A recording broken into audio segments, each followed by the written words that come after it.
Canine Detection Collaborative, a detection dog training trio with Stacy Barnett. Hi. Robin Grubel. Hey there. And Crystal Wing. What's up? With humor and a big dose of theory, our trio talks practical training advice and features interviews with top trainers and scientists. It's Canine Detection Collaborative. Welcome back to the Canine Detection Collaborative. And I'm so excited. I'm here with my co-host, Stacy Barnett. Hello. And our special guest today is Emily Lawrence. Hello. Hi, so glad to have you. I know we got to meet back in 2021 here in Missouri, and you were at the Working Dog Championship for the USCA organization, and you pretty much just slayed the field. It was so impressive. And my friend Nancy and I are both pretty introverted, and we don't typically talk to anybody. And so here comes, Nancy over here. She's like, oh my gosh, you have to meet Emily. She's amazing. And then just getting to sit and just talk with you and just, oh my gosh, I was so excited. So thank you so much for coming today and joining us. And I'd like for you to kind of start off, if you don't mind, and talk to us about how did you get into sports? Like, just tell us all about you. You're so fascinating. Well, thanks. Thanks for having me. My Border Collie is trying to get into my lap here. So everybody understands we're canines. That's right. So I started in this sport in 1989, and I was about 11-ish years old. And I was bugging my parents for a pony, and they finally allowed me to get a dog. And through my mom's hairdresser, I found this random guy named Mike Ryder training dogs at the state park near my house. So I would ride my bike with my pound puppy German Shepherd down to the park, and he was doing this weird sport called Schutzhund, and I just kind of fell into it that way. So that's where I learned tracking and obedience and got a little taste of bite work. And my dog wasn't the greatest, but we did well in 4-H. But our tracking at that time was strange at best, I guess. I like that answer, strange at best. So we started off in, we would take, I'm sorry, my dog is getting a little out of control here. You can take a break. You can. That's fine. We're all about that. Trust me. So we would start off by taking liver, and at the time it would be like sitting in its own juices at the grocery store, and we would take a rag and soak it. Not dried liver, like actual juicy liver. Yum. Oh, okay. I'm like, well, that's not weird. Everybody uses dried liver. Okay, never mind. Rag in it and tie a leash or a rope to it, and then drag it behind you, Willis scuffing the grass, and the dogs would just rocket down the track, the quote unquote track to the end. And that's how I started tracking. Wow. So you don't do it that way anymore? Is that what you're saying? I don't do that. I like your quote unquote tracking. So, right now, so I've evolved from that to my cheeky dog who's got a sock apparently. And anytime I'm talking on the phone, he needs to get my attention like a toddler. So what he does now is that he actually does quite advanced tracking where there is no food on his track, and he actually has to find the footstep where somebody walked out into the field. So he's footstep tracking, finding little articles. So there'd be like little pieces of wood, felt, leather, or carpet. And these are problems that usually age 2 to 3 hours and multiple people walking across. So my training has evolved quite a bit since the early days of my first dog, Max. What got you going with a Border Collie? Because you're doing bite sports. I'm just going to jump right into the question I want to know. I'm just really, really curious. Good question. So at the time, I had a couple of retired working dogs, German Shepherds, and they're both Schutzhund 3 dogs. And was looking at getting into agility. I had a female German Shepherd that I wanted to do agility with because she needed an extra job after she retired from Schutzhund. and I would take her to this agility place near my house, and I live in the Tacoma area of Washington State, at the southern tip of Alaska. And so she was challenging, and she was kind of bitey, and she kind of scared the agility people. So I thought I should probably get a Border Collie to do agility with. And I ended up with this puppy, and he was doing pretty well for the first few months. And then all of a sudden, like out of the blue, he started to get really weird about noises. And this was an indoor building, so I couldn't get him into the building anymore. And so I just decided to start taking him tracking with me. And I was training a dog for a friend of mine at the time who needed to go and track every single doggone day. And I just took the Border Collie with me. And so he got a big foundation of tracking, and he just kept on. Not with raw liver, right? No. No raw liver this time. No raw liver. No. So you didn't start him with the aspirations of, I'm going to be a national champion with this dog one day. No, absolutely not. It was just give him a job to do, and he ended up really liking it, and he has a knack for it, clearly. And I decided to just keep on going with him, see how far we get. Yeah, so he's so cool. And have you found that training your Border Collie to track is different than training like your, we'll say, traditional German Shepherd? Yes. So right now I actually have a German Shepherd, a young female named Chubbs. And she's your classic German Shepherd. She's very drivey, and she is very food driven. And what's interesting is Finn, the Border Collie, isn't really food driven. So I couldn't really bribe him or lure him with food in the traditional way that we train. And a lot of so I guess I should get into a little bit of the foundation parts of tracking is. I would love to hear what you do. Okay. So it's, we use hot dogs. Hot dogs are the magic food that most dogs will slurp up. And you want something kind of slurpy, slimy that they can just, suck up like a vacuum. my mini Aussie concurs. He can. Why believes that hot dogs are, yep, life. So, because you don't want to have a lot of time spent chewing, and that's why kibble might not be the best choice for a young dog or a puppy to learn the sport. So simply walking out into a little grass field, even just like a lawn or a ball field or something with nice turf. And I put a little piece of hot dog in every single footstep, and the dog just kind of learns to follow the trail. What they are actually following, I can't tell you exactly because I don't know. And there's a lot of theory about, are they following the crushed vegetation smell? Are they following the disturbed ground? Are they able to pick up on your skin cells or anything like that the track layer is depositing in that specific trail? I honestly, I'm not quite sure, but the idea is that we're just like in obedience, we're luring them into that behavior. We want them to get the muscle memory of putting their nose to the ground, snarfling, and finding each footstep. And then eventually you start to take the food away. So in a trial scenario, there is no food.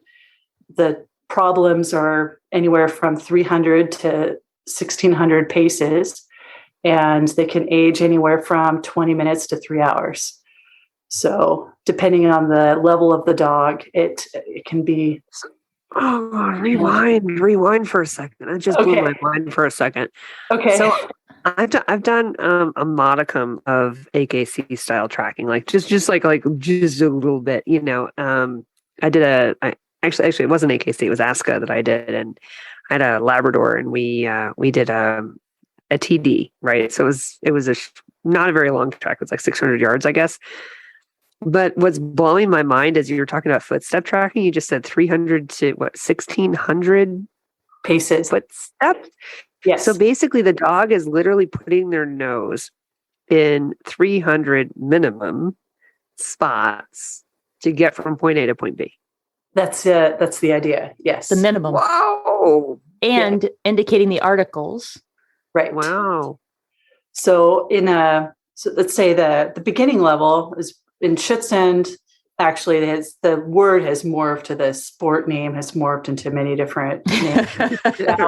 Yeah, good luck following that train. I'm an old school Schutzunder, so I still call it Schutzhund. Good for you. But it's right now it's called IGP. I won't go into what that means. I was going to say, what does that stand for? I remember what IPO stood for. IPO is Internationale Prüfungsordnung, but I don't remember what IGP is. We tease and say it's IGP. So long German words with lots of. So let's just call it Schutzhund. Okay. So in Schutzhund-style tracking, we have, and it is different than, let's say, search and rescue, which I've done. So I can contest to the differences, but it's a point-based sport. So you have to have that in the back of your mind, just like AKC tracking is point-based. So the criteria is going to be based on how many points can I get by the end of the track, right? And it's German point-based. Take that however you want. I'm picturing, well, I did dressage and I do remember the German judges. Okay. They had very, very sharp pencils. Sharp pencils, yes. And, in all reality, some of a lot of the judges that I've trialed under, they've been very kind and supportive. Yeah. However, there are always the point system. The point system is just it's very straightforward. It is. There shouldn't be a lot of wiggle room. Right. So so these articles, they're, how to describe them? They're about say 3 inches wide, 2 inches or an inch deep, I guess. There's little rectangles of wood, carpet, felt, and those are dropped by the track layer. And at the beginner level, there's 3. At the level Finn competes at, there are 7. And so he has to be able to indicate them. And of course, what does that mean, indicate? They have to precisely find the article, put it between, and the rules allow some latitude with how you want to indicate. The safest way, I should say, is we have the dog lie down with the article between their little front paws, and they don't touch it. Don't touch it. That can be a real challenge. My dog Finn, when he was kind of learning this, for some reason, I must have rewarded him or clicked or did something. Oh, and he started grabbing the article and flipping it over his shoulder. And he thought that was the right thing to do. And that's a lot of fun. I'm picturing this going, oh, this sounds like fun. I have a Labrador, like they would probably like to track. And I'm like, they can't touch it. Now you could also do a retrieve. I mean, when I did the TD with Judd, he got to the end, he got the glove and he picked it up and he threw it at me. And I'm like, all right, well, he indicated it. I guess that doesn't fly. I guess. Well, there is the retrieve option. So she can tell you about that. Yeah. It's just not common. No, okay.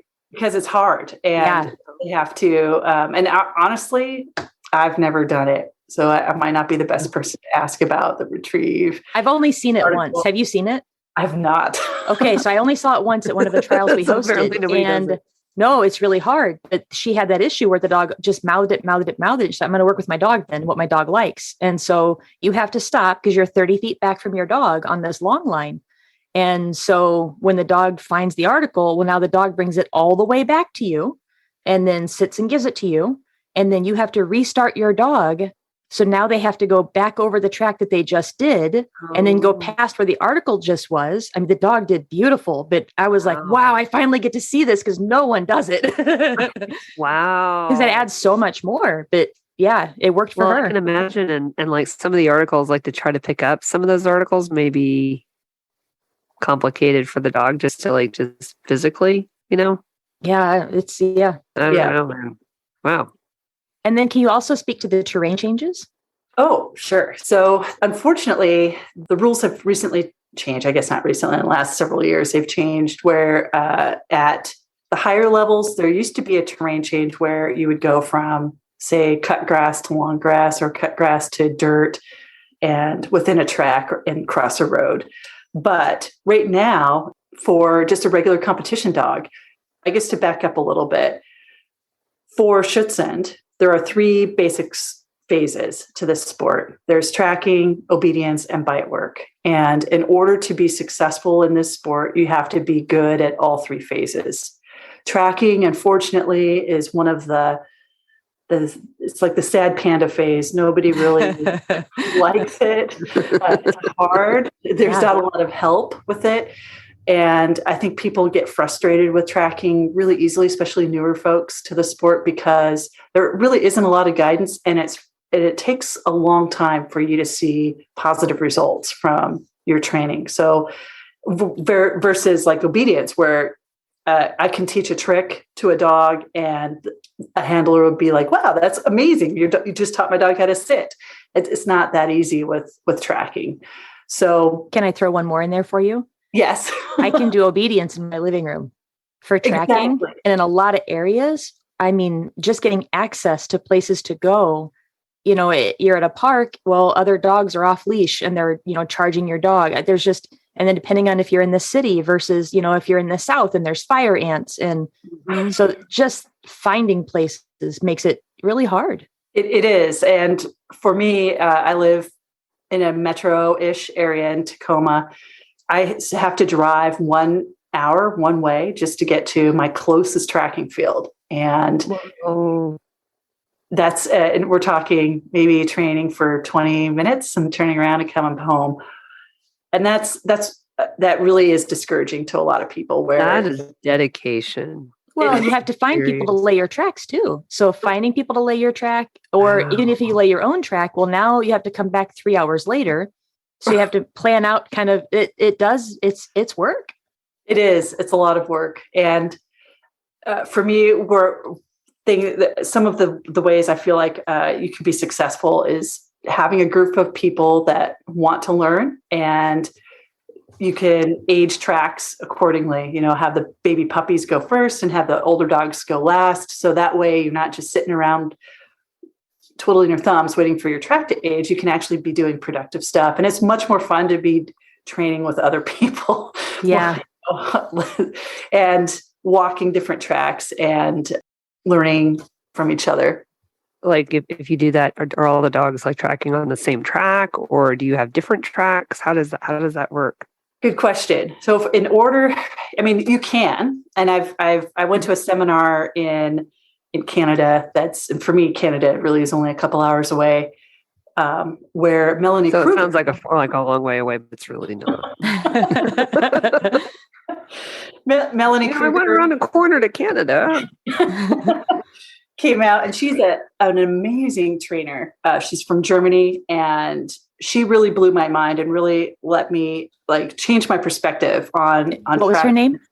Melanie Kruger. Melanie Kruger. Okay, I will put her in the show notes too. Yes, she for the seminar, she would have us track over the same. We would lay tracks and problems over other people's tracks, and I thought, hey, this isn't going to work. There's no way it's going to happen. And like magic, it worked. And I was like, holy crow, that actually. So I think a lot of times we don't give our dogs enough credit that they can actually do the work. They can actually find the track that you want them to work, if that makes sense. Okay. You just tickled my brain a whole bunch, because when Stacy asked that, I was thinking, oh no, we just do all of our whoa. Yeah, I'm thinking back that train up. But the dog is how advanced are these dogs? Footsteps, not the dog owner. So are these kind of competition ready dogs that are doing this, or dogs that are learning that are going over the same tracks? So you got it. All different ages. So I took a dog that was working on his IGP1 at the time. And I think I took my Border Collie also. And it was hosted by a very competitive club in Southern BC. So these are dogs that just had to work through the problem. And it was really good for the handler to realize that it's okay. Your dog can do it, and just, trust the process, which is hard for somebody like me, who I have a hard time sometimes with not micromanaging my dog. And I've learned the hard way to allow them to figure out the problem on their own. But to answer, is there food and footprints here? Yes. So she used food in the footprints. Okay. But, these are dogs that are, I think, just really getting ready for trialing. So they're beyond a puppy. They're not quite super advanced, but they're in the middle, I guess you could say. Can I ask a dumb question? Poor Emily. We're just so fascinated. Sorry. I'm just really fascinated. Okay, so I'm just trying to think about this logistically. So the first dog goes through and they eat all the food out of the footsteps.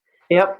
How do you know when you put the food back in the footsteps that it's actually in the footsteps and not near the footsteps? Okay, so I guess you wouldn't go over the same exact place somebody did, but you can cross over it, zigzag across where somebody else had gone. And so it's a different track. It's not the same exact track. No. Yeah. I'm sorry if I didn't explain that. All right. Okay. Because I'm sitting here going. So it could be just a couple feet to the left or the right, and it could be overlapping. And yes. Okay. Yeah, then it's a distraction. It is. That's a D. Yes. So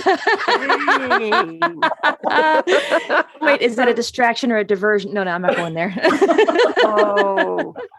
Dang. So, but to answer the original question, though, traditionally when we train, we want to be a good 30 feet away from any other tracks. We don't want any cross contamination. So the idea that you're so close or overlapping, and then people are just trampling over it as they're following the dog, and it's okay. It was just a big paradigm shift.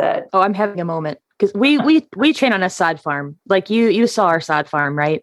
Yep. It's gorgeous. We have some of the most gorgeous land available to us just 10 minutes from my house. I'm not bragging. I'm bragging. But we have so much acreage that we'll say, okay, we've tracked there. Nobody can track there for the next 3 days. Mm-hmm. And this is where no one else goes. Like no one. They have a mower. That's it. And that's not a human. That's just a big tractor. Right. And so to think that we have such pristine area and that we get concerned about, was that 2 days ago or 3 days ago? And you're like, no, we're one after another. Well, I'm really glad I asked the question, because I'm picturing their same track and the dogs go back and forth and back and forth and back and forth, right? And I'm like, how are they not tracking the dogs and not the footsteps? And how do you put the food back in the right footsteps? So I'm really glad you cleared that up, because I told you it was a dumb question.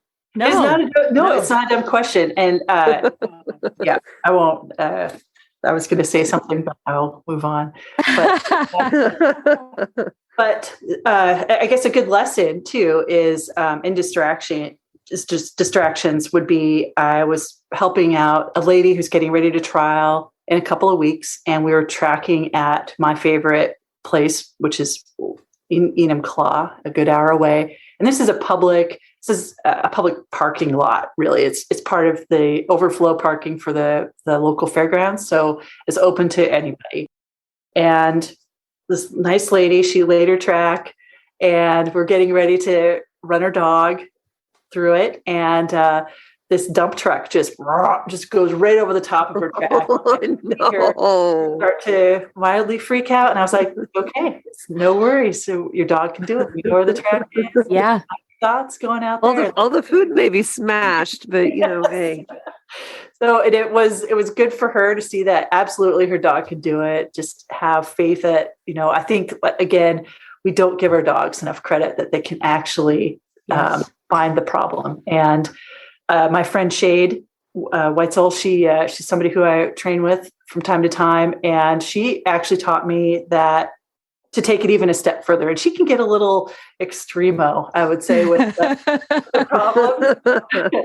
but it's so good for the dogs. And there are times where we would lay tracks for each other in a public park where people are walking their dogs or riding their bikes. They're, we're having the dogs cross asphalt trails and stuff. And it's good for the handler to realize that, yeah, the dog can do it, and they can find this problem in a precise manner. They can find the articles correctly. They can still hit all those check marks that we need for competition. And still, we're teaching our dogs confidence that they can solve the problem. And that's, I think, the big takeaway. And probably a big reason why I've been more successful with Finn, my Border Collie, and Chubbs actually is turning into quite a nice tracking dog, because I want them to be confident. I want them to solve the problem and not depend on me, the handler, to tell them they're wrong. And that's one thing that I used to do a lot with my previous dogs. I had 5 or 6 other dogs that I was able to get up to Schutzhund-3 at least. And I used a lot of collar corrections. I used a lot of pinch collar, a lot of e-collar with them. And because that was just the way that we trained, right? But I've learned, and I'm trying a different method and letting the dog figure out the problem. So in a trial, when they are running into a difficult spot and they don't have the handler to depend on them to say, nope, you're wrong, they're able to solve the problem on their own confidently without freaking out, and get to the end of the track. And ultimately, that's what we want. We want them to the end and be done, rather than, circling and stressing out that they can't find it, or if they lose it, and then quitting altogether. And that's often what we see in big competitions, is that, yes, some of the dogs are perhaps a little too stressed out. They won't even start the track. Right. And there's been so many trials of championship level dogs at our club level, and they won't even start the track.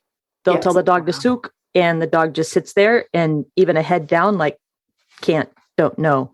Or they'll take a couple steps into the track, and then they'll back up next to the handler and just sit there. Yes. And you're zeroed out. And with our sport, you have to have a passing score. You still have to go do obedience and protection. So that's the fun fact about Schutzhund, is that good sportsmanship, which is encouraged, is tracking usually is the first phase, and if you fail, you still get to do the other 2 phases, even if you aren't going to pass. I mean, because at that point you can't. I like how you say "get to," because a lot of people will say "have to."